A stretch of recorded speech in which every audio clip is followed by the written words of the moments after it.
యేసుక్రీస్తు ప్రాణార్పణ చేసిన దినం, యేసుక్రీస్తు బలి అయిపోయిన దినం, యేసుక్రీస్తు ప్రాణాలు అర్పించిన దినం, అది శుక్రవారము. యేసు ప్రభు సిలువేయబడింది ఏ దినం అండి? శుక్రవారము. ఈ శుక్రవారాన్నే మన వాళ్ళు గుడ్ ఫ్రైడే, మంచి శుక్రవారం, గుడ్ ఫ్రైడే. ఆ దినములో జరిగిన ఒక మంచి, ఏం మంచి? యేసుక్రీస్తు రక్త తర్పణ, ప్రాణార్పణ.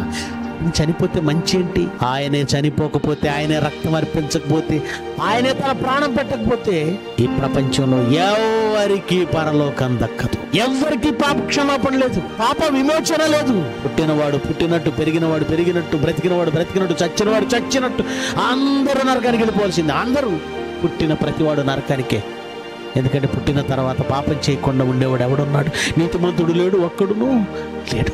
తనకు తానుగా పాపాన్ని జయించగలిగిన వాడు కానీ, తనకు తానుగా పాపం చేయకుండా బ్రతకగలిగిన వాడు కానీ, తనకు తానుగా పాపం నుంచి బయట పడగలిగిన వాడు కానీ ఎవడూ లేడు. అలాంటి ప్రపంచంలోనికి వచ్చి మనుషులు ప్రేమించి రక్తతర్పణ చేసి తన రక్తంతో మనుషుల పాపాలను కడగడంతో ఈ ప్రపంచానికి ఏం కలిగింది? మేలు. ఇది మంచి శుక్రవారం.